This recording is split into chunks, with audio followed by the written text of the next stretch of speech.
राधे राधे प्रिय भक्तों, हर हर महादेव। आज इस वीडियो में हम आपके लिए भोलेनाथ की एक बहुत विचित्र कहानी लेकर आए हैं। एक समय की बात है, किसी नगर में एक भगवान शिव का एक भव्य मंदिर था।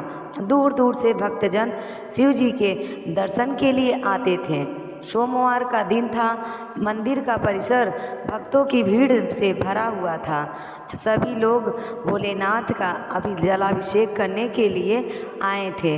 तभी अचानक आकाश में बिजली कड़की और सोने का एक थाल मंदिर में उतरा। उसी के साथ एक भविष्यवाणी हुई कि जो कोई व्यक्ति भगवान शिव का सच्चा भक्त होगा उसी को यह थाल मिलेगा। मंदिर के परिसर में उपस्थित सभी लोग ने यह भविष्य सुनकर और धीरे धीरे सभी लोग इकट्ठे हो गए और मंदिर के पुजारी को भी पूरा विश्वास था कि यह थाल उन्हें ही मिलेगी। इसीलिए वह सबसे पहले जाकर खड़े हो गए। सबसे पहले एक पंडित जी आगे आए और बोले, देखिए, मैं प्रतिदिन महादेव का अभिषेक करता हूँ, अतः मैं ही भोलेनाथ का सबसे बड़ा भक्त और सच्चा भक्त हूँ, इसीलिए यह थाल मुझे मिलना चाहिए। इतना कहकर पंडित जी ने थाल उठाया। जैसे ही पंडित जी ने थाल उठाया, थाल पीतल का हो गया। यह देखकर पंडित जी बड़े लज्जित हुए। उन्होंने थाल यथास्थान रख दिया। इसी प्रकार जितने भी वहाँ पंडित जी थे उसने खुद को आजमाया, लेकिन शायद उनमें से कोई भी सच्चा भक्त नहीं था। उन्हें भी थाल यथास्थान पर रखकर जाना पड़ा। इसके बाद उस नगर के राजा का आगमन हुआ। राजा साहब आगे आए और बोले, मैंने महादेव का यह भव्य मंदिर बनवाया है, इसीलिए यह थाल मुझे मिलना चाहिए। इतना कहकर राजा साहब आगे बढ़े और थाल उठाया। जैसे नहीं राजा ने थाल उठाया, थाल तांबे का हो गया। यह देखकर राजा भी लज्जित हुआ और थाल को यथास्थान रखकर एक तरफ खड़ा हो गया। इसके बाद इसी तरह एक से एक बढ़कर दानी, महात्मा और भक्त पधारे और थाल उठाया, लेकिन सभी के हाथ से थाल पीतल का हो गया या तांबे का हो गया। तब लोगों को पता चला कि हम में से कोई भी महादेव का सच्चा भक्त नहीं है। उसी समय मंदिर में एक किसान आया। वह बेचारा महीनों बाद आज शिव जी के दर्शन करने आया था। गरीबी और गृहस्थी के बोझ तले दबा दिन रात खेत में मेहनत मजदूरी करने अपने परिवार का गुजारा करने वाला वह किसान अभी रास्ते में आ ही रहा था कि कोई भिखारी मिल गया और कुछ खाने को मांगा। इस किसान को दया आ गई अपने लिए। उसके बाद जो खाना था वो उसने भिखारी को दे दिया। सीधा मंदिर में गया, महादेव जी का पूजन करके वापस जाने लगा।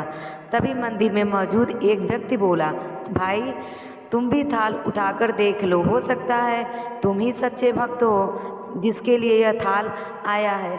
किसान को लगा कि यह व्यक्ति उसका मजाक बना रहा है। किसान ने हंसते हुए कहा, भाई मैं तो कभी कोई पूजा पाठ नहीं करता, महीने में एक बार आ जाता हूँ, मैं कैसा सच्चा भक्त हो सकूँगा। वह व्यक्ति बोला, अरे भाई हम सब तो देख चुके हैं, हम सब की भक्ति तो बेकार निकली। अब तुम ही अपना हाथ लगा कर देखो, सोने का थाल मिले या ना मिले, किंतु यह तो पता चल जाएगा कि तुम्हारी भक्ति कितनी सच्ची है। इसके आग्रह करने पर आखिर वह भोला भाला किसान थाल उठाने पहुंचा। वहां पहुंच गया। जैसे ही उसने थाल उठाया, लोगों के आश्चर्य का ठिकाना नहीं रहा। सोने का थाल रेशमी से चमकता लगा। यह देखकर लोगों में खुशी की लहर दौड़ गई। सभी लोग भोलेनाथ की जय जय करने लगे और कहने लगे, अरे तुम ही सच्चे भक्त हो, तुम ही सच्चे भक्त हो।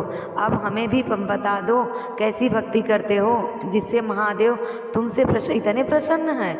यह सुनकर किसान बोला, भाई मैं कोई भक्ति नहीं करता, मैं दिन रात भर खेत में काम करता हूँ और ज़रूरतमंदों की मदद करता हूँ, इसके अलावा मैं कोई विशेष कार्य नहीं करता।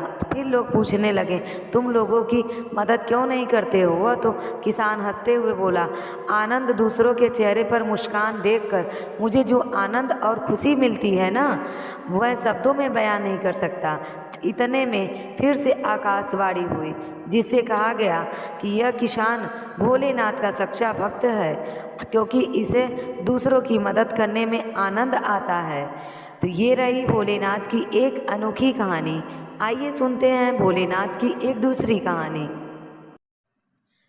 हे भोलेनाथ, जो भी श्रद्धा से इस कथा को सुन रहा है, अपने में बांट रहा है और भक्ति भाव से इस चैनल को जुड़ रहा है, प्रभु उसके जीवन में अंधकार को हर दीजिए और उनके पाप को भस्म कर दीजिए। जैसे गंगा की धारा सब कुछ पवित्र कर देती, उसके घर में सुख शांति और समृद्धि की वर्षा कर दीजिए और उसे अपना अनंत आशीर्वाद दे दीजिए। सभी भक्तों को मेरा सादर प्रणाम।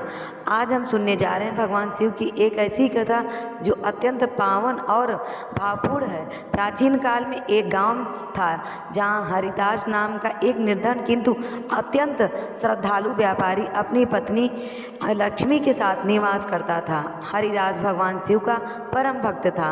हर सोमवार को वह उपवास करता था, शिवलिंग पर जल और बेलपत्र चढ़ाता था और पूरे दिन ओम नमः शिवाय का जाप करता था।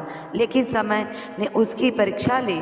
व्यापारी भी घटा और धन चला गया, कर्ज चढ़ गया और घर का चूल्हा तक बुझने लगा। लोग ताने मारते कहते, शिव की भक्ति से क्या पाया। लेकिन हरिदास हिला नहीं। उसने कहा, शिव परीक्षा ले रहे हैं और मैं अधिक श्रद्धा से व्रत करूंगा। एक दिन ने जंगल में तप करने के लिए निर्णय लिया। लक्ष्मी रोती रही पर हरिदास संकल्प लेकर चला गया। वहां पर कठोर तपस्या करने लगा। पथरीली भूमि पर बैठकर निराहार रहकर बस भोलेनाथ का ध्यान करता।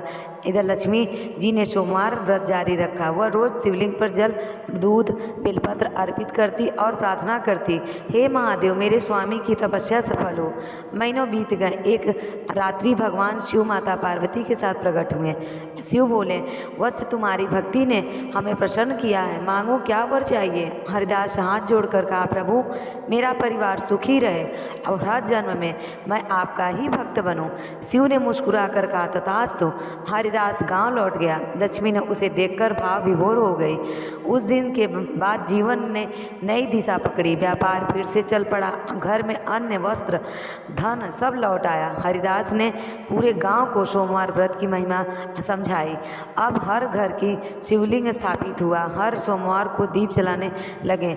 शिव मंदिर में घंटियां की गूंज और ओम नमः शिवाय के स्वर प्रतिध्वनियां होने लगी। सोमवार व्रत की विधि सरल है पर प्रभावशाली। प्राप्त ब्रह्म मुहूर्त में उठें, स्नान कर श्वेत वस्त्र धारण करें, शिवलिंग पर जल, दूध, बेलपत्र अर्पित करें, शाम को कथा सुने, आरती करें, दिन भर फलाहार रहें, मन को शांत रखें और कम से कम 108 बार ओम नमः शिवाय का जाप करें। शिव महापुराण में कहा गया है कि सोमवार व्रत करने से सभी पाप, सब कष्ट दूर होते हैं और सब दुख दूर हो जाने के बाद सब शांति प्रदान करते हैं। एक बार गांव में एक बालक गंभीर रोग से पीड़ित हुआ। डॉक्टर ने हाथ खड़े कर दिए। उसके माँ ने रोते हुए हरिदास से प्रार्थना की। हरिदास ने विशेष सोमवार उपवास किया। पूरी रात मंदिर में बैठकर शिव तांडव स्तोत्र का पाठ किया। प्रातः बालक की आंखें खुली। वह धीरे धीरे वह पूर्णतः स्वस्थ हो गया। गांव में हर्ष की लहर दौड़ गई। बोले लोग कि सच्चे भक्त और सच्चे व्रत से चमत्कार होते हैं। वर्ष बीत गए। हरिदास अब वृद्ध हो गया पर हर सोमवार उसका नियम अटल रहा। एक पावन सोमवार वह शिवलिंग के सामने बैठा, आंखें बंद कर ली, धीरे धीरे ध्यान में लीन हो गया। उसने मुख पर दिव्य शांति थी। उस दिन उसने कहीं शिव चरणों में प्राण त्याग दिए। मंदिर में दिव्य प्रकाश फैल गया। घंटियां स्वयं बजने लगी। गांव वाले ने कहा, हरिदास शिवधाम चले गए। सोमवार व्रत केवल उपवास नहीं है, आत्मा की साधना है। शिव से आत्मा साक्षात्कार सीढ़ी है। जो सच्चे भाव से व्रत करता है, शिव उसके जीवन में अंधकार दूर प्रकाश और आशीर्वाद बरसाते हैं। तो आइए इस सोमवार व्रत हम भी करें। ओम नमः शिवाय का जाप करें और शिव की कृपा को अपने जीवन में आमंत्रित करें। यदि कथा आपके मन को भा गई तो इसको लाइक करते हुए चैनल को सब्सक्राइब जरूर करिए। हर हर महादेव। ओम नमः शिवाय।